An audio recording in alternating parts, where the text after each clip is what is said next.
One I work about Elijah Canada over my production. And was put more light into video one I work about Chigbo. So he's also making more effort. Can the mother see the light that Brother Chigbo saw and make him to speak like that? And he's also directing the people of adoration ministry.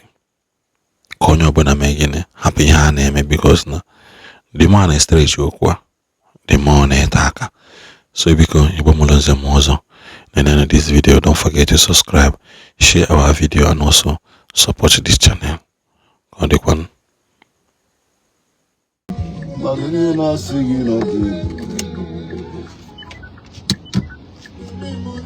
In 2.1 kilometers, turn right on Avenue Lacombe. So, as I was saying, on a demaka, madune kwezioku. No matter who is involved,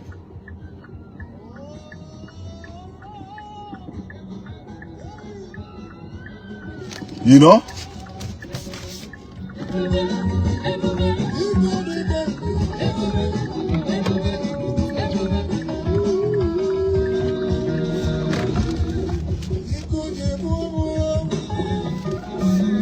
Other preachers in a video was at this whole thing. Just so Ndigbo we have a bias. Ndigbo we have a bias. People say na for this in culture the right in any no okuru. Everything no okuru all the right, including in abu innocent church goers. All no we have a jet and a very high. Like seriously? Like for real? You know? You see the for this in quarter any no okuru all the right.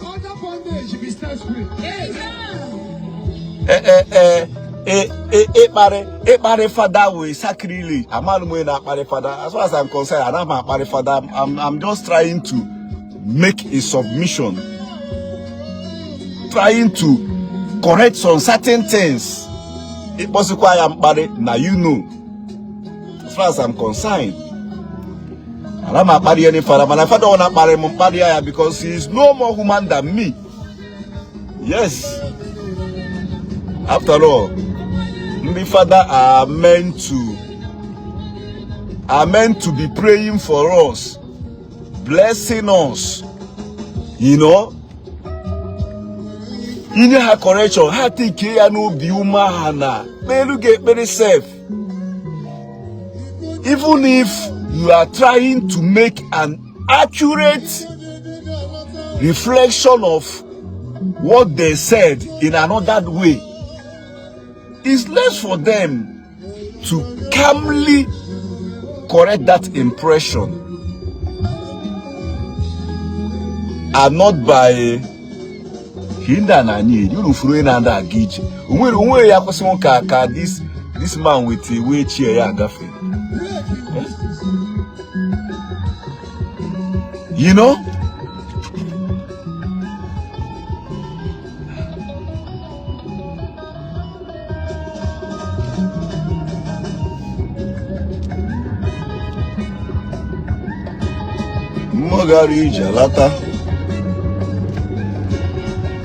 If at all you misquote a father, it's less for him to calmly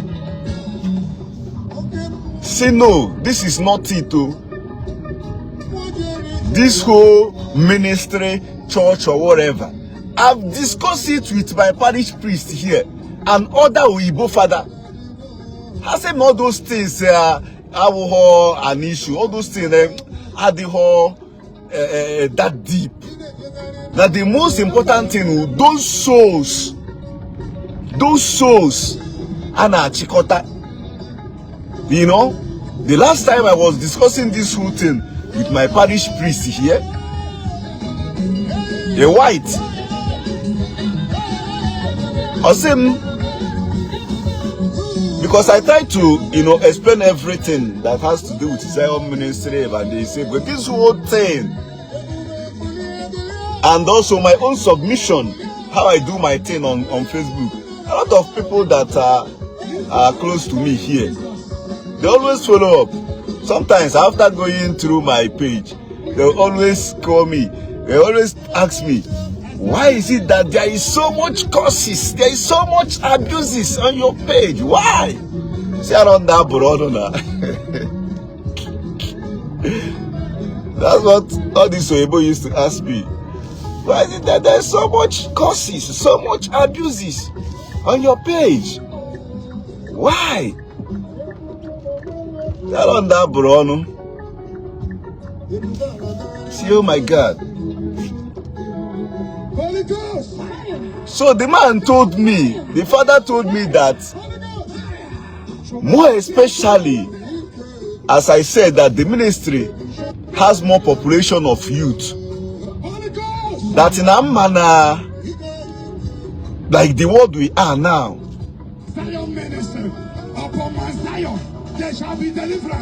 that young people are dealing with more of secular lifestyle, like a lot of, you know, RODCH. Young people name on our buy into. Most of you are secular lifestyle, like in the my hindi into na hindi, you know. I try me go deep. Facebook get a strike video. Mother of your strike. So that need is somebody that will always tell the youth what they need to hear. As far as that those souls na oketi on, you know, that this is now a big deal.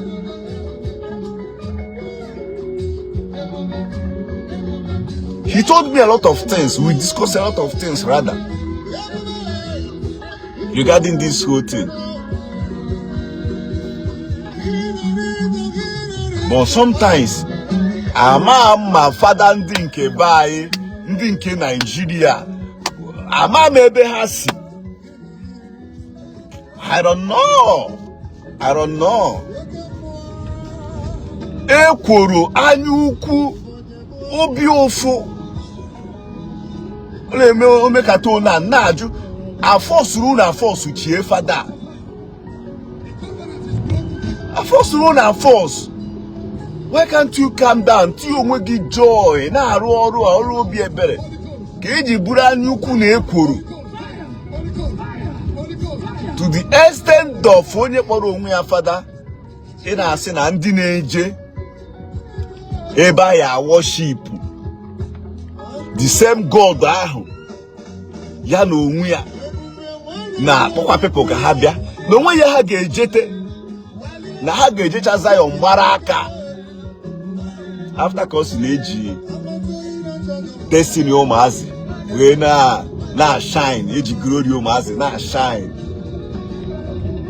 Then a preacher, an evangelist pụta justify ya do statement na ihe niile father kwuru na all the right. Like seriously? Like for real? Are you guys being serious right now? You know? In 300 meters. Here now, Turn right on Avenue Lacombe. Everybody father was sacrilege. Everybody father nka abomination. But a father ya put an abo. If then father bonde madonu. Bo came my body yourself. Oh, a good thing. On Avenue Lacombe. Abi? This OG, Obi unu charge it. Obi I na-eji no na ICH. This OG, Obi I na-eji. Una skin ICH. Una ntutu isi ICH. Turn right on Avenue Van Horn. Rather.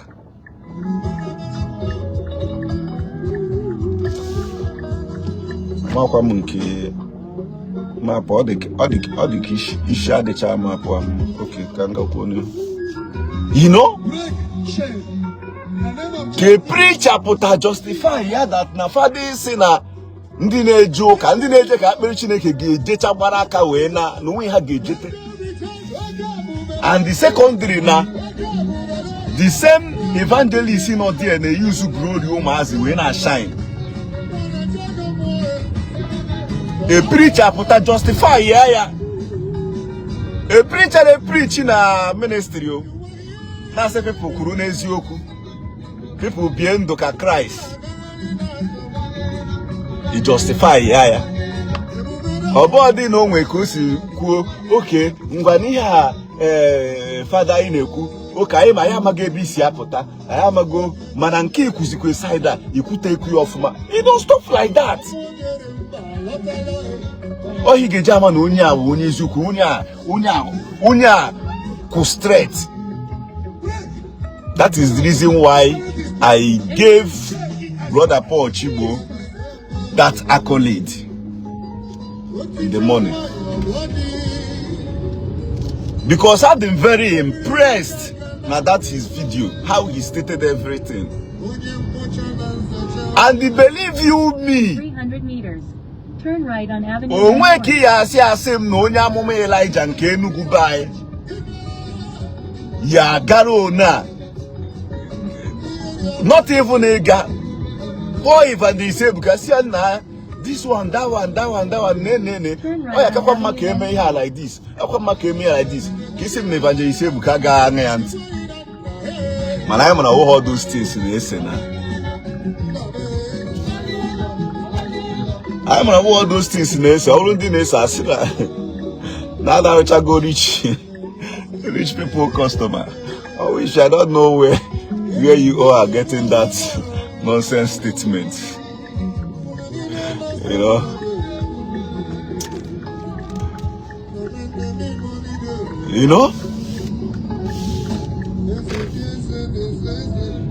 now to your week in week out.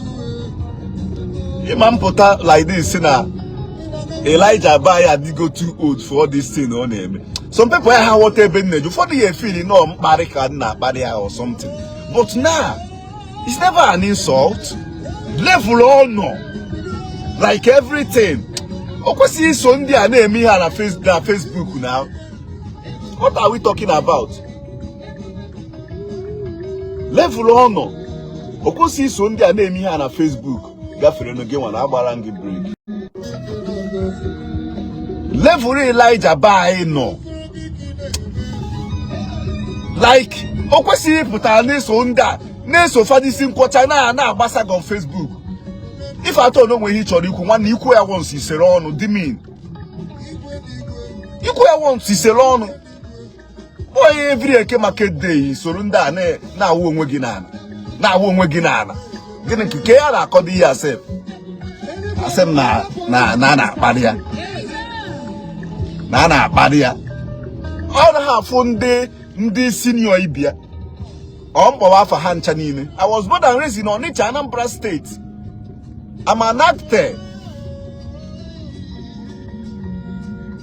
You know, all my life I've been into entertainment. I'm a producer. I film. I've traveled everywhere as far as Nigeria is concerned. Go it anywhere. As somebody who is born and raised in Onitsha in the east, I'm a Mundiochie, Ndempa Ibeya. I'm a Ndempa father. Like in the Anna upon the father Biduru Gao 1990, earlier 2000, 2001, 2002. Name 2003, 2004. How come Kuna East? How many of them came for now? Na Facebook. Surrounding K new one. Name me here. Alright. How many of them came for put a girl on Facebook? Father Ede, let me use him as a case study. Many people don't know Father Ede in person. Many people are not Father Ede in person. You know? I'm way back and carry no shot. I'm a space in my friend.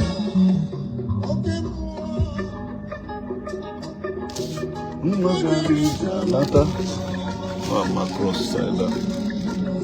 Way back and carry no shot. And I come rubbish. In a jail in a table. In a jail in a church. There were a lot of the father wompa, not a high level. Who, if I don't know when he nada, Habati Hano knows, but people are chinia can, hey, mba.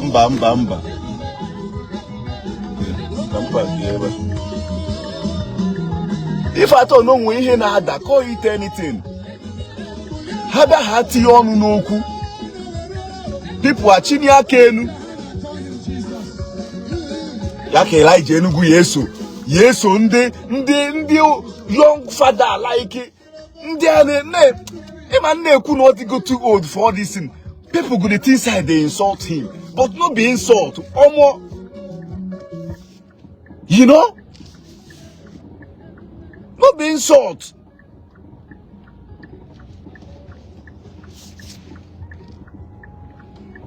Yeah, so the father can megolu 5 years, 8 years na father isoruha na drag oku Facebook. Soruha na drag oku Facebook. Then bloggers address is yegi. Asi na insult na akpari go kwegi. Me wa go abutere onwe gi. You know?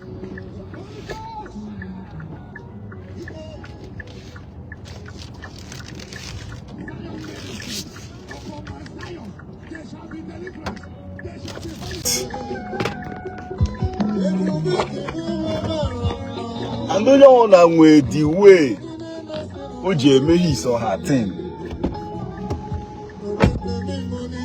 Yeah, but I say no ne see preach like here. No see make better dear like here. No see make his activities like. Or go back on a menu the thing. Or go out chineki.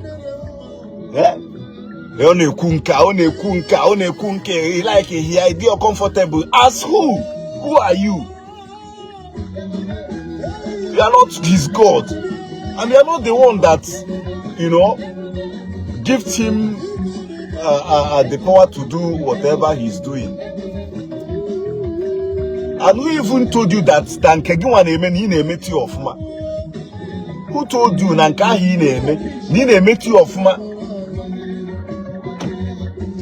do your own and let others do their own. You know?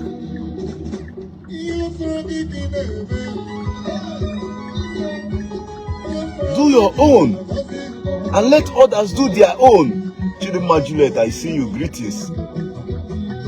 We're not cause nuisance, not cause trouble, not all those things. You know, not making any sense.